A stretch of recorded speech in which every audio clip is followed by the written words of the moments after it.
To the locker room of RFK Stadium. It's Inside Sports with your host, Harold Bell.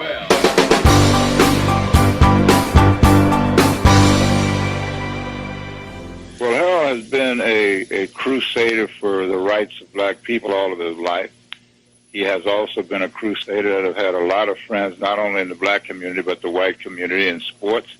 And he's one of my friends over the years. We've done many things together. So Harold is truly a man that believes in his culture and his people and will always be that way because nobody's ever been able to change him. So, hey, that's my partner. In the sports world today, everyone claims to be an insider. Harold Bell is the original insider. Washington Times sports columnist Dick Heller says Harold Bell is the godfather of sports talk, the good kind. He played message music such as Wake Up Everybody by Harold Melvin and the Blue Notes, What's Going On by his homeboy and friend Marvin Gaye, and the James Brown classic Black and Proud. He was the first on-air sports talk show personality to write commentaries and the first to host sports media roundtables. Harold Bell is the man for all seasons. He was the first sports media personality to involve pro athletes, politicians, judges, entertainers, and media personalities in his community endeavors. In November 1974, he became the first Afro-American to host and produce his own sports television special in prime time on NBC affiliate WRC-TV4 in Washington, D.C. His special guest, the greatest, Muhammad Ali. And they say that friendship is like our shadows. They're sticking with you as long as you're in the sun, but once you cross over into the shade, the shadow disappears. How do you distinguish your friends? Well, I wrote something once that says, friendship is a priceless gift that cannot be bought nor sold, but its value is far greater than a mountain made of gold. For gold is cold and lifeless, it can neither see nor hear. In time of trouble, it's powerless to cheer. It has no ears to listen, no heart to understand. It cannot bring you comfort or reach out a helping hand. So when you ask God for gifts, be thankful if he sends, not diamonds, pearls, or riches, but the love of real true friends. This is Muhammad Ali, the heavyweight champion of the 20-yard world. I want all of you to check out Inside Sports with my main man, Harold Bell. Inside Sports, it's about that. All right. I'm Gary Johnson with working the board today with blackmenamerica.com. We've got our distinguished panel. I'm not going to waste any time introducing our host, Mr. Harold Bell. Over to you, Mr. Bell. Welcome, everyone. Hope everyone had a great Thanksgiving, man.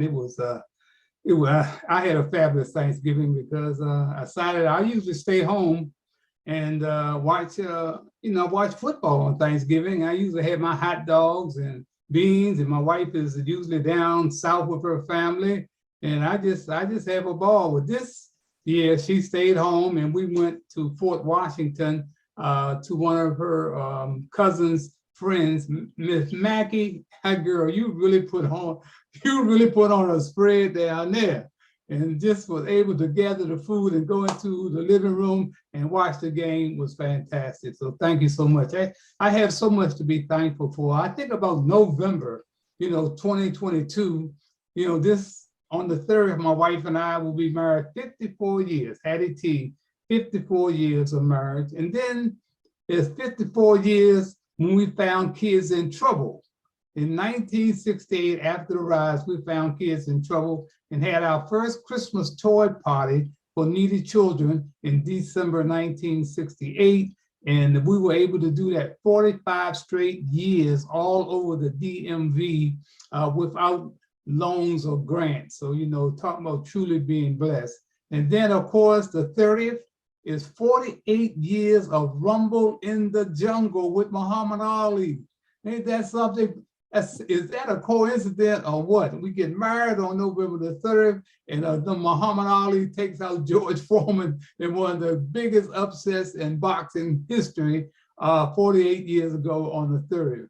Now, November 23rd, which is gone now, 1975 marked 49 years when I made as the first Black executive host in prime time on NBC WRC TV4 with my first television video, man. And of course, that included Roy Jefferson and Billy Kilmer. And of course, Muhammad Ali was my special guest. So when I start thinking about being thankful, I am truly thankful. And to kick today's show off, I want to go to each one of our panelists and give them a minute to tell us what they're thankful about in this year of 2022. Let's start out with OG County guy, Martin. Dr. Martin, come on in. Tell us what you're thankful for. Sorry about that.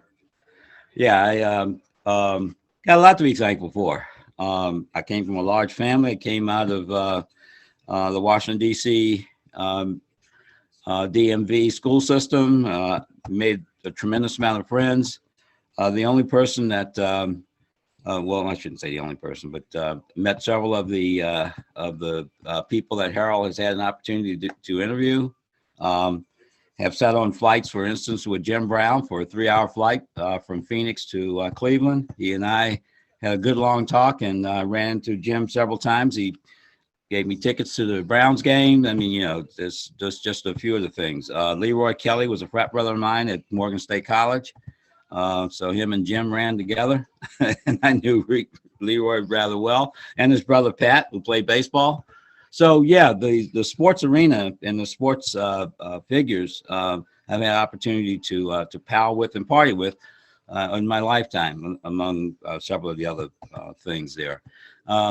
Thankful that as a Black human being, I've had an opportunity to not only learn a lot, but had an opportunity to see a lot that many of my friends have not had the opportunity, that is, Black friends have not had the opportunity to endeavor in. So I've learned a lot about the issues that affect all of us in this space of America, and the concept of race that's been created and the way it's practiced here. So my friends on both sides of the spectrum, on all sides of the spectrum, which includes American Indian, have given me a lot to take in, understand, put in perspective, and to see some pathways out of it. I'm thankful to be here, and I'm hopeful that for at least some of the foreseeable future, I have an opportunity to be able to bring some of these endeavors I've had in my lifetime into a focus where it can we can begin to turn the tide of the problems that we're faced with here in America. All right. All right, Lawrence Lucas. I'm just pleased to be alive. It's one thing to come into another year or ending another year with Thanksgiving, and we have a holiday, which is a national holiday, but it really gives us an opportunity to look back and spend time with family. It also gives us a time to reminisce and look back at what has happened in the past. I was able to, on yesterday, to spend a lot of time. I got a call from Elmore Hunter, a young man, the first Black athlete, track athlete to get a scholarship at the University of Maryland. I also had time to talk about some of his history and talk about Billy Lindsay and Cecil Turner and so many athletes that just came out of spin gun. So, but the most important thing is that you have a chance to think about where you have been and where you are and how blessed you are to be alive. And the one thing is to be alive and continue to contribute to your community. We many times, so many of my friends have left and haven't had the opportunity of a long life like Harold and I have had. But they contributed a lot to their community. And I had a chance to think about them and connect with family. And I think the most important thing is to think about what we can do to contribute in the future with the time that we have left.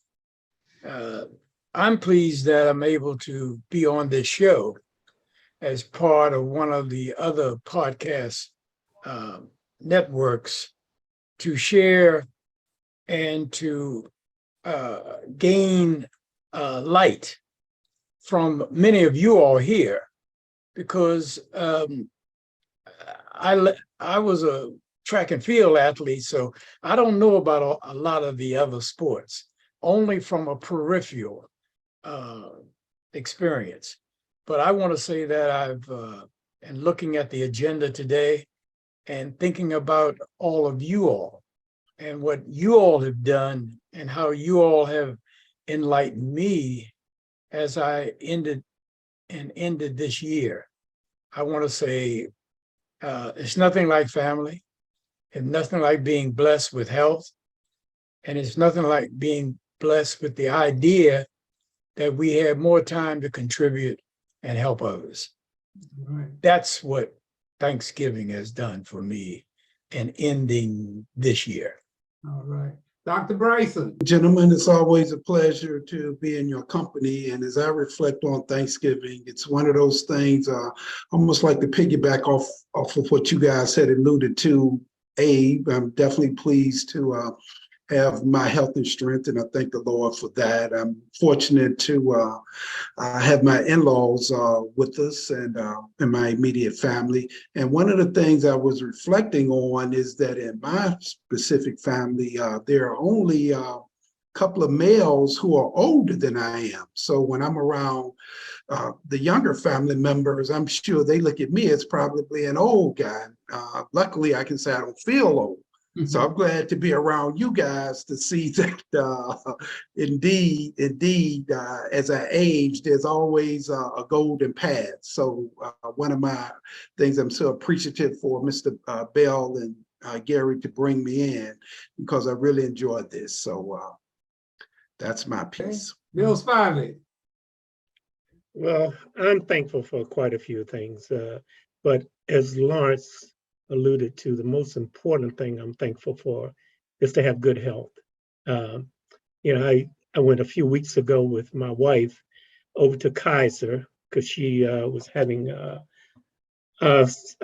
consultation, and I was in the parking lot and my leg was killing me.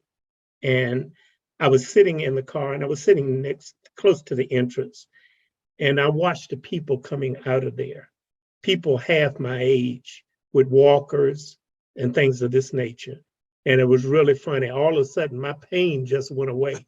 And Dr. Bryson would say it's psychosomatic. So I'm thankful for good health. And I'm thankful that this past Thanksgiving, I was able to spend it with my daughter and son-in-law who had just moved into a new house, and my nephew and his wife and his daughter from Minnesota came to visit, and we had a really nice Thanksgiving. And so it's just, it's a thing where Gary's heard me say this many times. At night when I go to bed, I don't pray and ask God for this, that, this, and that. I only ask him for one thing. And I just say, would you give me a wake-up call in the morning? I don't care what time you decide to wake me up, just give me a call. And when he gives me that wake-up call in the morning, when I slide out of the bed and put my feet on the floor, I said, thank you. And so that's what I'm thankful for. I'm thankful to be able to be here with you all today. Hey, I'll make it real quick. I'm thankful for my health and my family. I've been married to the same person for 37 years. I got 2 healthy sons. I got 3 healthy granddaughters. I got good friends. I'm good. That's what I'm thankful for. And as my mother would say, I woke up on this side of the dirt this morning. That's right. Okay, guys, let's move along. One of my favorite people over the years, especially on Thanksgiving, has been the one and only John Madden. And as many of you know, that John passed last December. And guess when I found out? I found out this Thanksgiving when they were doing a memorial to John Madden. I didn't realize that John had left us because so much was going on during the month of December last year with the pandemic and everything. And I don't read the paper anymore. And I go browse, I browse here and there, and evidently I missed the piece on John Madden. Gary, I can just quickly bring you up to date on Brother Madden. Okay. You ready? Here we go. Part of Thanksgiving, dating back to when Dad was a coach. It was in the middle of the season, so he'd still hold practice and then come home for dinner. He'd bring along Henry Lawrence, his offensive tackle, as our guest of honor. And here's Staubach back to throw. And we'd watch the Cowboys or the Lions like any other family. I'm Frank Lieber, along with John Madden. Very exciting first half of football. It sure was. We expected Then, that. when Dad got into broadcasting, he'd be away all day on Thanksgiving, working like so many others. Left goes to right goes to left. But we were okay with that, because we knew he was doing what he loved and that he was still around family, his football family. When Coach Madden is doing the game on Thanksgiving, it is a very, very big deal. You just wanted to perform at your very best because the world is watching, and knowing that Madden will be calling the game, that just made it that much more sweet. We have the tradition of Thanksgiving and football. Some things just go together greatly. They sure do. I think one of the best things Dad did with the Thanksgiving games is fill them with traditions. He was just that kind of guy, always thinking of ways to celebrate the game. Hey, yo, I want to talk to John Madden. I think that's how the Turkey Leg Award for the game's MVP came about. Take those legs off there and hold them up. As a running back, you can never have enough legs, so that's why. I didn't necessarily want to take a bite of, the strange-looking bird, but obviously, receiving the honor from Coach Madden always meant you had a great game. Why did Reggie White make a move? Watch him right here. Boom. That first turkey leg really surprised Reggie. I think having an award from John meant more than probably Defensive Lineman of the Year, because it came from John. Eventually, it was that full-blown turducken, a chicken stuffed in a duck, stuffed in a turkey, with as many as 8 legs. More tradition and more laughs for everybody. Whether it was on Thanksgiving or on a Sunday, any football game was a holiday for Dad. A chance to share his love of the game with the fans and his favorite guys. I was a big old greasy, fat, just sweaty guy.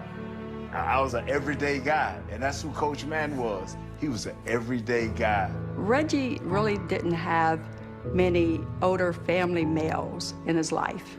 He looked up to John because he had such a great spirit. Reggie felt like he was more of an uncle than anything else. I would go sit on the Madden bus, and we would just always talk, and we built up a great relationship, man. One of the greatest men I've ever known. I think his legend is going to live on forever because, people are still talking about him and how he impacted their lives.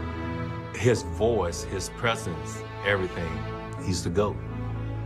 I think about Dad every day, and honestly, I'll be thinking about him even more a few days from now, because whenever he got home after Thanksgiving, that's when we'd have our dinner together as a family.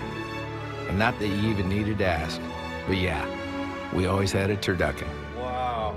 This is him showing my son, his grandson, how to cut it just last year. That's looking good. He was a teacher until the very end, and we got to share him with a lot of people. And I really think that's something to be thankful for. Here you go, Mr. Bell. There you go. I met John Madden in 1978 or 77. I was working with Nike at the time. I was the Nike representative on the East Coast. And my boss, John Phillips, said, "Harold, come on, we're going out to Oakland, and we're gonna go to the game." And John had tickets and everything, and got a chance to go to the family meal with the players and their family afterwards, man. And John Madden came over to the table and just was a great, happy-go-lucky guy, man.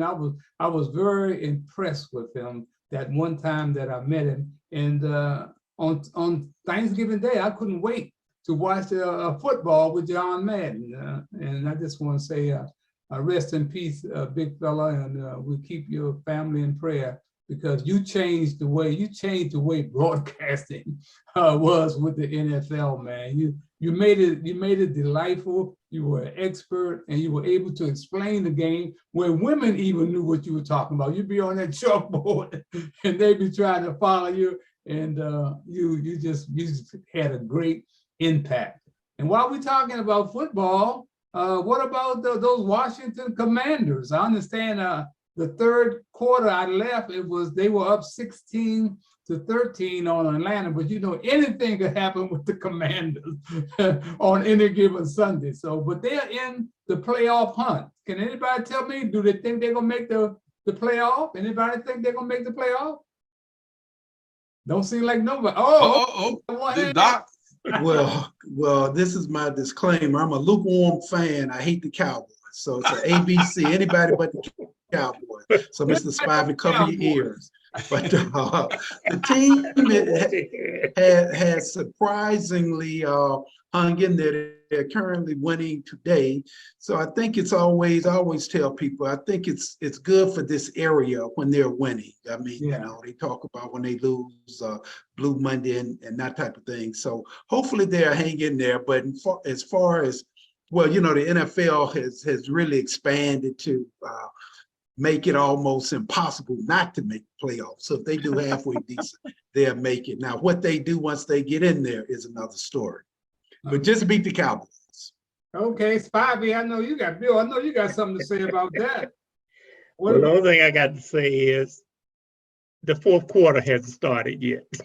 Oh, that's right. They are known to lose a game in the fourth quarter in the last 5 minutes. Bill, I'll ask you one question, man. What about the Cowboys going after Odell Beckham? You think that will get them over the top? Well, I don't understand this Odell Beckham thing, because I don't think the Cowboys need anything to get them over the top. If you saw them Thanksgiving Day, they won what, 40-3 or something. The Cowboys are winning.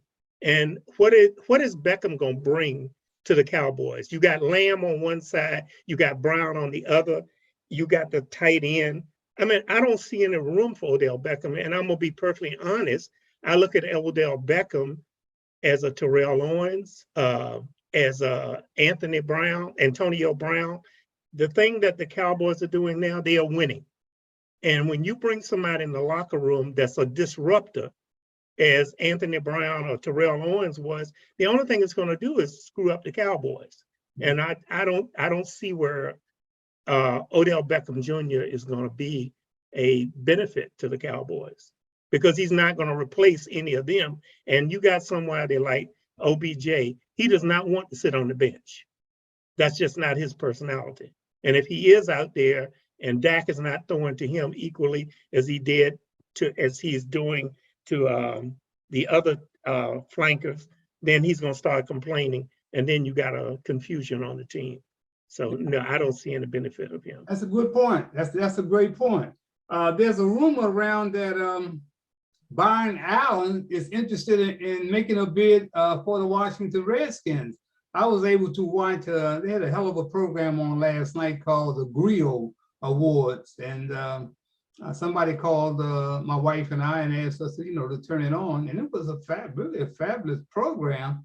Outstanding Black talent on that program, really. But you know what? After I looked at it, I looked around, I noticed one thing, and I brought it to Gary's attention. There were no sports personalities there. Nobody made any mention about sports. Plus, I noticed that 80% to 85% of the people there, they are part of the problem, what's going on in the Black community, because I think this same group are being more exclusive than inclusive, because there's a lot of people in there with a lot of money and with a lot of clout, but are they using all that clout and recognition they got to pull up other folks behind them? That is the thing. And I was listening to, man, I got to get you guys this sermon at Rankin Chapel on Howard University today.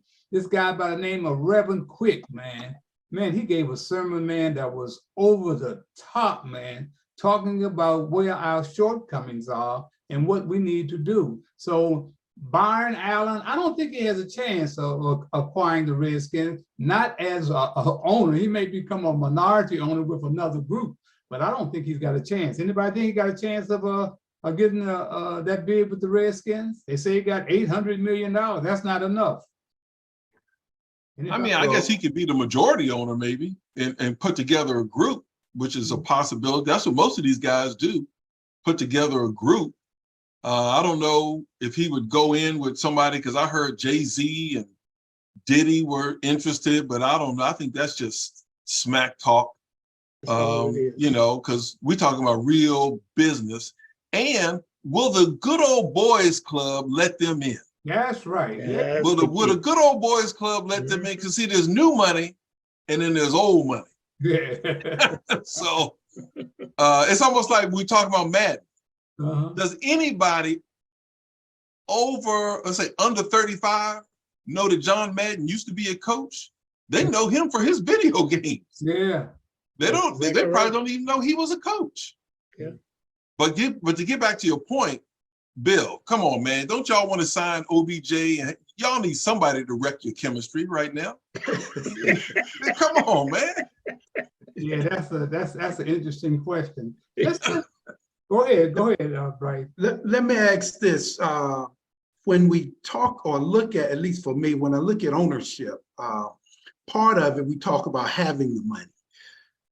But for me, as a very small time business person, whenever I have had to go to a bank, their question is really looking at how can they get their money back. I don't think anyone who's bought an NFL team has lost money. I mean, I may be incorrect, but I don't see what the issue is with preventing anyone who has a stream of income to get monies to buy a team.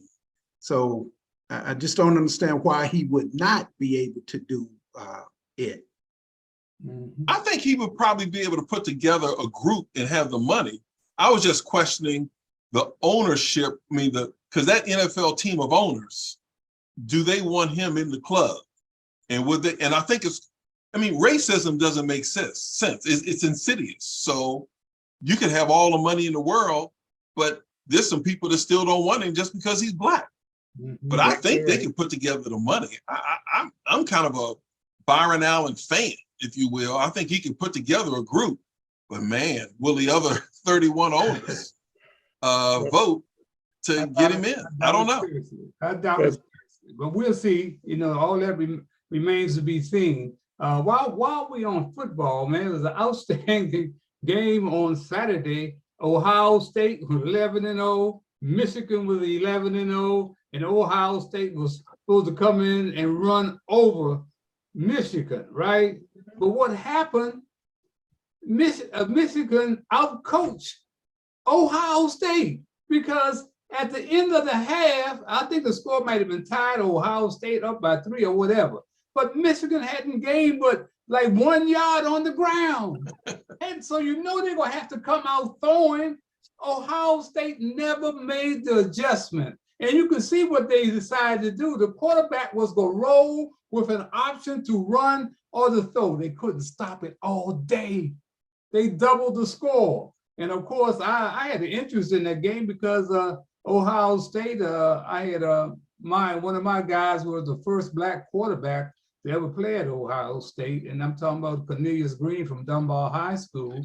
And Archie Griffith, who I became friends with, when I brought Woody Hayes, one of the greatest coaches around, until he decided he wanted to be a boxer, and they kicked him out of the game. But I was so hyped on that game. But then I look at the history there, and we start to talk about critical race theory, and there's no videos on Cornelius Green and Archie Manning.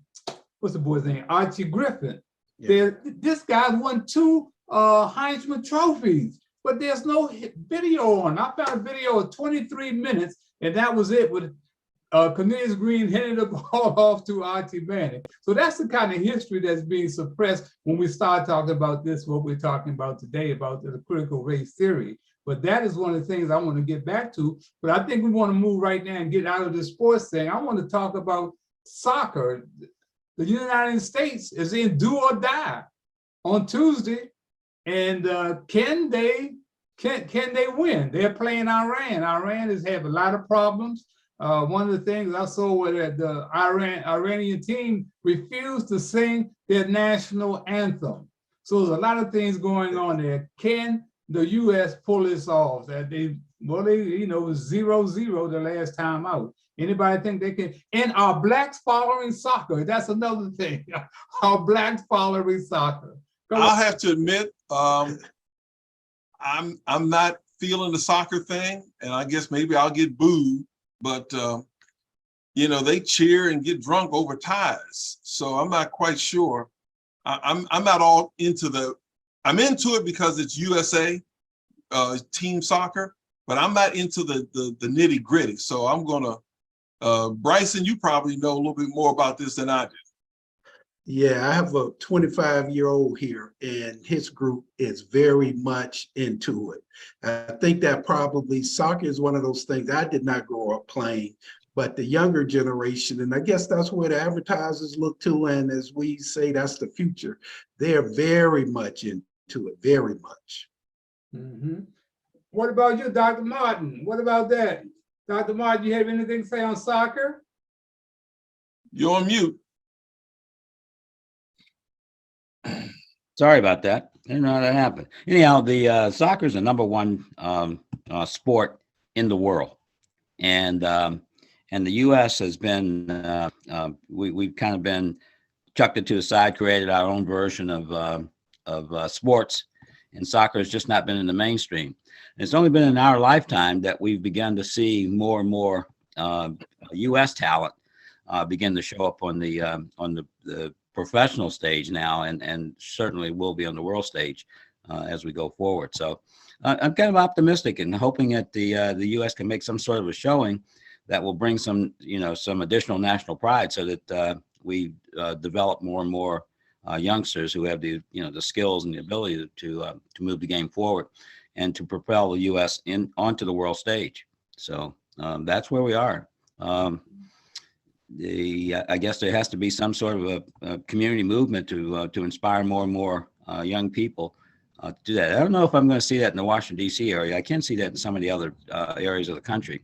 The reason is that Washington, D.C. is a two sports. Well, to me, and because of the age of you guys as well. You guys grew up in the same arena I did. When we lost the Washington Senators, we lost baseball and the enthusiasm.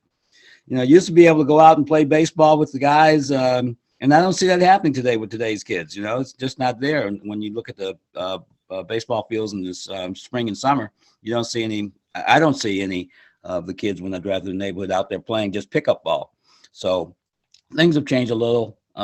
Soccer is now coming in. Well, hopefully we'll see some more, and hopefully we'll see some more inspiration coming out of the Washington, D.C. area of talent that's going to go on and bring baseball back. I was an optimistic Washington Senators baseball kid. Okay. I used to collect the cards. I mean, I had thousands of cards, man. I don't know where they are today, but yeah, that was me as a kid growing up. So, okay, let's move on to politics. I want to bring Lawrence Lucas in, and I want to talk about critical race theory and what is it? A lot of folks don't seem like they don't understand what CRT is and why is critical race theory so controversial now in America, because there are a lot of school systems around the country. They're taking on this new type of teaching to who's going to benefit from critical race theory. Lawrence, can you handle that? That's not an area that I've spent any time on. I've spent most of my time looking at how we can become a better country and how we can better help rural America as it relates to Black farmers. Critical race theory is, to me, as it came to my attention, it's just a thought and a process by which to educate. I don't really know about the detail of critical race theory. I do know that America is 30 years ago, when it found out that it was not going to be the nation that it wanted to be in 30 years, because they found out that with the immigration and the amount of diversity in the country, whites would eventually be outnumbered.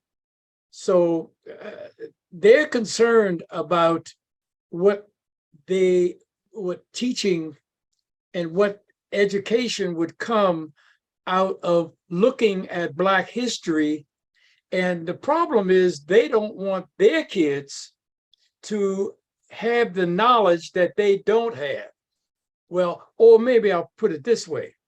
They don't want their kids to understand the diversity and the purpose of diversity and how diversity can improve the nation. They want it to be a country where people of color has never meant to control our society. And people of color are not all inclusive in the minds and the thinking and the culture of many whites. And I find that very, and by the way, it's not just the Republican Party. You have Dixiecrats in the Democratic Party as well. So what you have is you have a melting pot that they can't change, and they're trying to figure out what is best to change those conditions and change and make sure that the education of their children and their grandchildren does not have an impact with change. And without racism, this country is kind of, white people are very uncomfortable because of people of color. And they don't want their children to be educated and be in schools where Black kids and brown kids and yellow kids are going to blend into this society and educate their children and their grandchildren, because the racism in this country is so embedded in the minds and hearts of a certain segment of this country, and that includes Republicans and Democrats, and they don't want that to happen. That's what I know about critical race theory from my standpoint. But let me say this: whenever you have Black farmers in this country who can't get the same kind of debt relief that this administration is giving to white farmers, and we are told to go to the polls and vote, and vote because of Trump. I go back to it's not Trump, and I say this many times on this show. It is really us. Mm-hmm. Okay, Bill Spivey, pick up on that. Well, I was not really versed on critical race theory in the beginning, but I did a lot of research on it. And then one of the things that troubles me is that critical race theory started years ago at Harvard University. This was a thing where the law schools were studying critical race theory. And now what has happened is that they have tried to change the meaning of critical race theory. And I'll give you an example of what I'm talking about. I was looking at two videos, and one of them was Donald Trump and another one was DeSantis in Florida. And their argument is that if you teach critical race theory, you're teaching our kids to hate America and to hate the country that they live in, which is the farthest thing from the truth that you could have. And it goes back to, they just flipped the narrative. And it goes back to the same thing, if you remember years ago with Colin Kaepernick taking a knee. Colin Kaepernick was protesting Black youth, unarmed, being gunned down by the police. And what did they do? They flipped the script and said that he was disrespecting the flag and that he was being unpatriotic. It didn't have anything to do with that. It had to do with unarmed Black children getting killed. And what happened after that? You had what, 10, 12 of them? And it became, and George Floyd and that type of thing. But going back to what Lawrence said, they don't want their kids to be in a classroom with Black and brown kids, and their kids find out what great granddaddy did, which daddy has been telling you he was a war hero and he was this and he was that, but they don't want him to know that he fought in the Confederate Army and he was fighting to protect slavery and to keep slavery going. So this is what, I mean, I put myself in their place, and if I came from a race that was as cruel as they were to Black people for the number of years that they were, I probably wouldn't want my kids to know it either, because I would be embarrassed. And so they are fighting against critical race theory because they don't want their kids to know their history. Okay. Bryson, real quick, you want to add something? Yeah, I concur in what Brother Spivey said, and to me, it's you guys had me go look it up today when I knew this was going to be the subject matter. So I had just heard tangentially certain things about critical race theory, and as Mr. Spivey had alluded to, as a theory that's really a legal construct, but as he so adequately pointed out, the narrative around it has changed to really get to whether schools will talk about true history. I actually saw that in Texas, there's a bill that teachers, when you speak about race, you have to give the various or events, you have to give various perspectives of the event. And so again, this thing, it's changed to really take out talking about race in the schools and racism. So we have to definitely be aware of what's happening legislatively in terms of how kids will be taught history. Well, one of the things too, we have to realize that critical race theory, that is the platform that the Virginia governor Youngkin ran on. He ran on the platform of critical race theories being implemented in the schools across the Virginia. So that was really how he really got into office. Now they talking about, they want him for president, you understand? Because that's how he's thinking, that they don't want their kids to be damaged by our history, the history which is the truth of this country. They don't want their children, and the thing is, the children will find out about it anyway with social media. You can go anywhere, but they want to keep it out of the schools because they think that's where it's going to have the biggest impact. I don't know, and I tell you, I saw where in South Carolina, in one of the counties, where they had the critical race theory get ready to go into the schools. Well, the board fired the superintendent who was backing that and fired the person, got him off the board that was that. So some folks are aware. I actually have that. Okay. Let's just take a look at it. Meet the on-staff lawyer was fired first, then Superintendent Deion Jackson was fired. The board also hired their replacements at the same time, even though Barrow said he, as a board member, was unaware of that prior to the meeting. When they terminated Dr. Richardson and Mr. Jackson's contract, or terminated their employment, in the same motion with Dr. Richardson, they fired her and they hired Brandon Gaskins. Now, how can that be when you hire somebody before somebody is terminated? The board also announced Anthony Dixon was hired as the new superintendent. Barrow wants to know who hired Dixon ahead of the firing of Jackson. So there had to be some meeting or some agreement with some board members to negotiate the contract. Chairman McQuillan would not answer questions about why the firings happened. He said this is a personnel matter. I'm angry. I'm devastated for the students and the teachers of Berkeley County.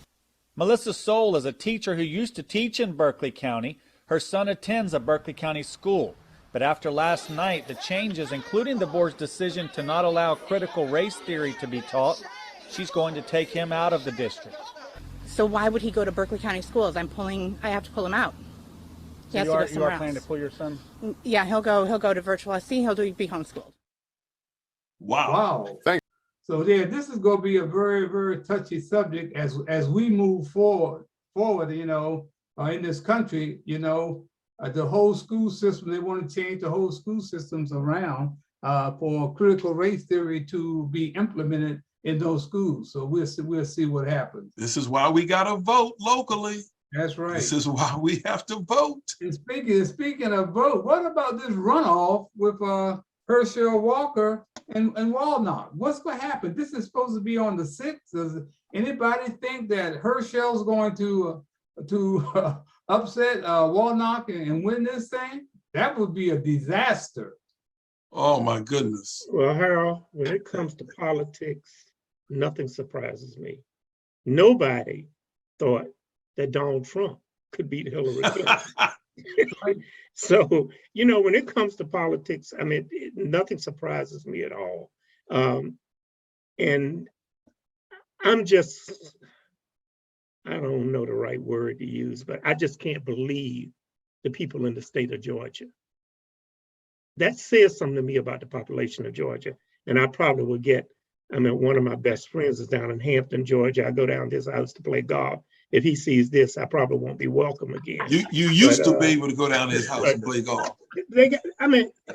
Anybody with two brains of common sense knows that Herschel Walker was moved from Texas to Georgia and put in place to run against him. I mean, they didn't hide it. They didn't make they didn't try to conceal it. And then on top of that, you can listen to him talk for all of 20 minutes. And he's not the brightest bulb in the ceiling, and compare it to Warnock and his credentials and Herschel Walker and his credentials. It's a slam dunk. I mean, you don't have to be a Phi Beta Kappa to know that, in the words of Shaq, you got an idiot on one side and you got a scholar on the other. In the words of Shaq. One of the things that blow me away is that 3 white women had come out against Herschel Walker as having affairs or abortions where he paid them to get an abortion. And the minister at Howard University this morning at Rankin Chapel was saying, just think, to show you how smart Herschel Walker is, that 75 years ago, if he even thought about looking at a white woman, they would have hung him. Now, this is where he's lying now. And folks, I'm like Bill Spivey. What the hell are the people in Georgia thinking about? What are they thinking about? His own adult son came out against him. Yeah, his own son came out against him, man. So, Martin, take a minute because we're running out of time. I want you to pile in on that. What do you think about Herschel Walker and Walnut, the runoff in Georgia? Okay, well, there's a couple things, and I'm gonna swing right back into your question that you just posed. But a couple things I just want to clear up here.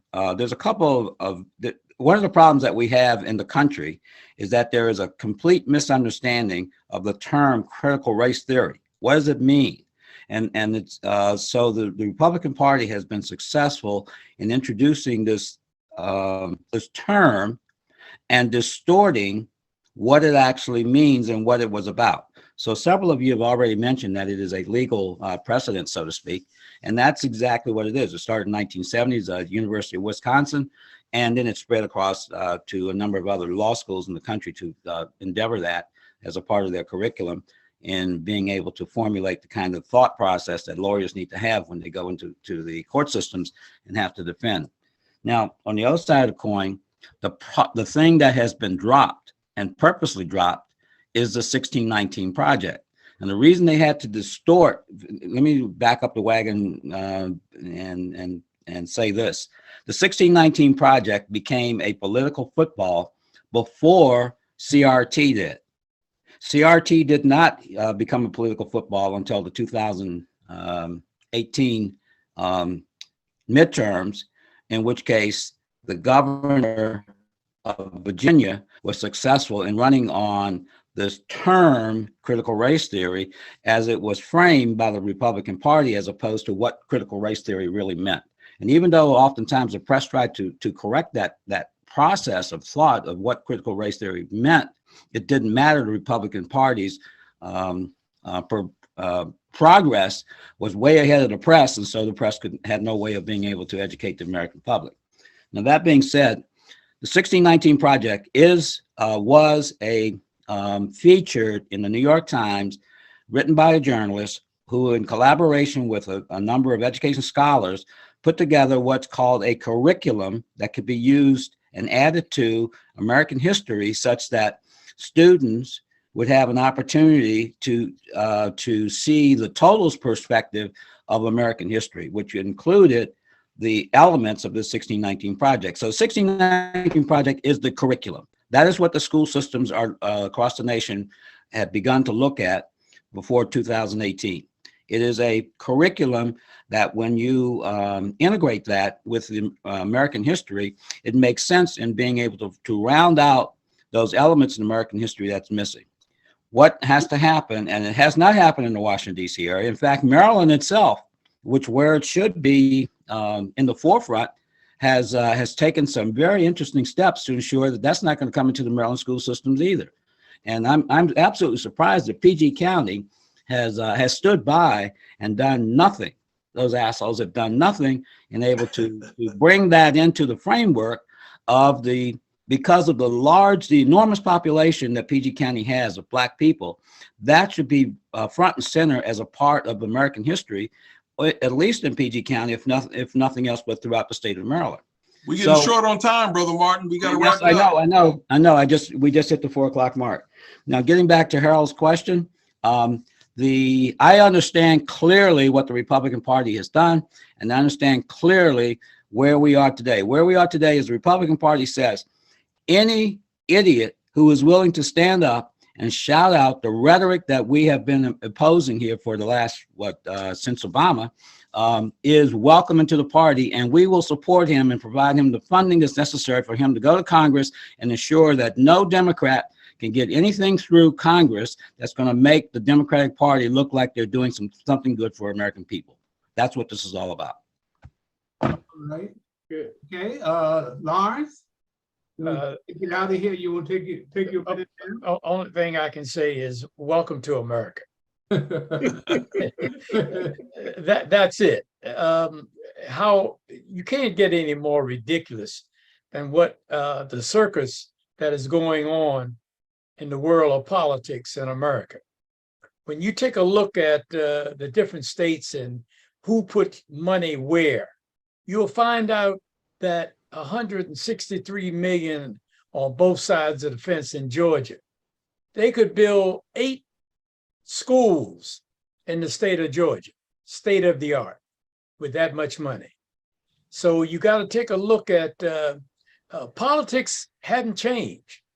Racism and the systemic racism in America has not changed. And as long as you have money controlling politics and not people, you're going to have the nonsense of the Trumps and the Dixiecrats that control the Democratic Party as well. Oh, wow. Gary? Our last 2 people said it best in terms of politics is about money, not necessarily about being smart. And if you think about it, if you're a good person, a decent person, why would you want to go into politics? Mm-hmm. Money. It's not. And that's part of the problem that we have in America, is that the ideology that we seem to push is that good people are going to go into politics because they want to bring good ideas into the American framework.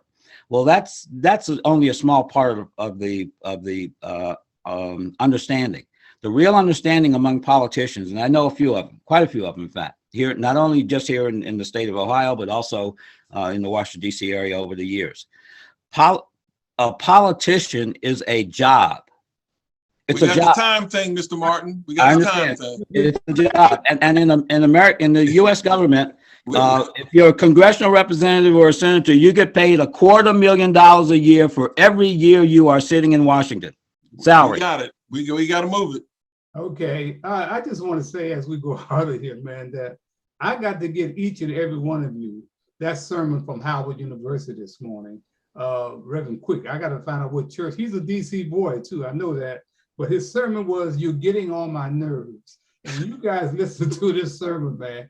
It is on the one. So I'm going to get ready to call my folks up at Howard and see if, where I can pick up that CD and make sure that each one of you get it. And I'm going to send it out to all the pimps in the pulpit too, because they need to hear this. They need to hear this sermon, man, because he's talking and really at them. And Gary, you found out something too. We often use spooks that sit by the door. Tell us what you found out about that definition of spooks that sit by the door. I mean, just based on memory, I know it was about a movie, about a black CIA officer. Yeah. I just know that the term spooks, you know, when I was younger, I was a young CIA officer. I didn't equate the word spooks, and I always hear spooks that sat by the door being negative. And I remember my early days in CIA, probably the first couple of days, I was walking down the hall to headquarters and one of the white officers was talking about some spooks. And I'm like, man, are you talking to me? I'm right here. I'm the only black person here. You talking like that? And I talked to a guy afterwards. I'm like, man, I don't know if I can be here. And the dude said, what's wrong? I said, the whole thing, he kept talking about spooks. He said, Gary, spooks mean spies. Yes. I'm like, what? I said, where I come from, spooks is a derogatory term for black people. He was like, say what? So that's why we need to talk and get together, you know?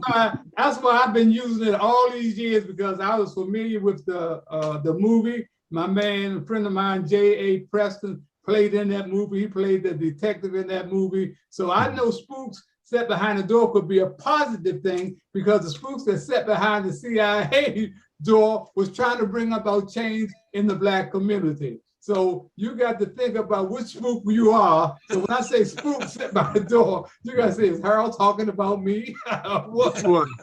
Hey, man, once again, man, great show. Thank you, Lawrence Lucas. Thank you, Martin and Dr. Bryson and Bill Spivey. Great job. And like I always say, man, that every black face, man, you see ain't your brother, and every white face ain't your enemy, man. But you cannot soar with eagles if you go walk around or hang with chickens. And that's where we are in this country. I want to, hopefully next week when we come back, Gary's gonna be off on the 11th, but we're gonna do something else before then. I want Gary to find that presentation at the griot by Peoples, because that is a positive. I mean, it runs about 7-8 minutes, man, but this brother was on the one. So until next Sunday at the same time, I'm Harold Bell, and you can color me gone.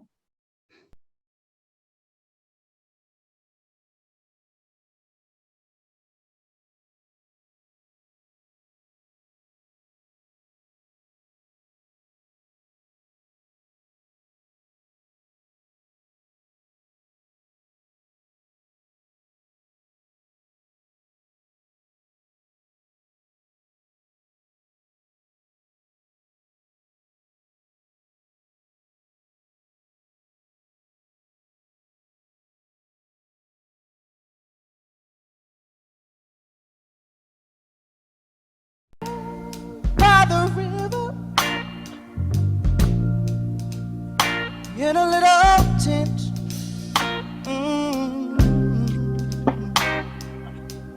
like the river I've been running ever since. It's been a long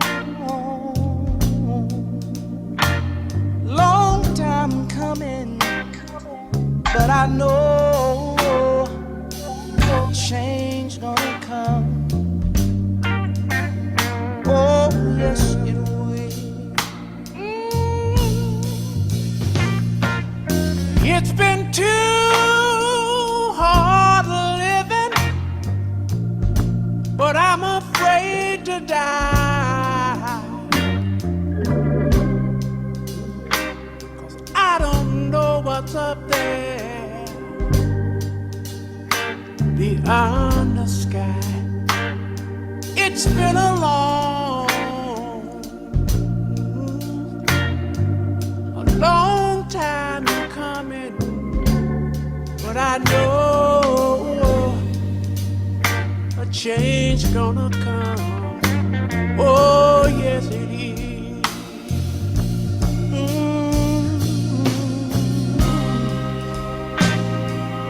Then I go to my brother.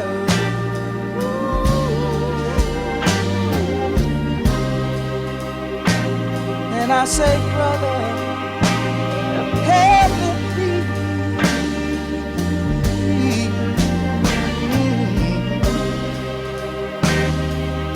But he wind up knocking me back down on the knee. There've been times that I thought I couldn't last for long, but now I think I'm able, Father, to carry on. And it's been a long time coming, but I know a change gonna come. Oh, yes it is. Yes it is. Yes it is. Say I know that a change is gonna come one day. I know a change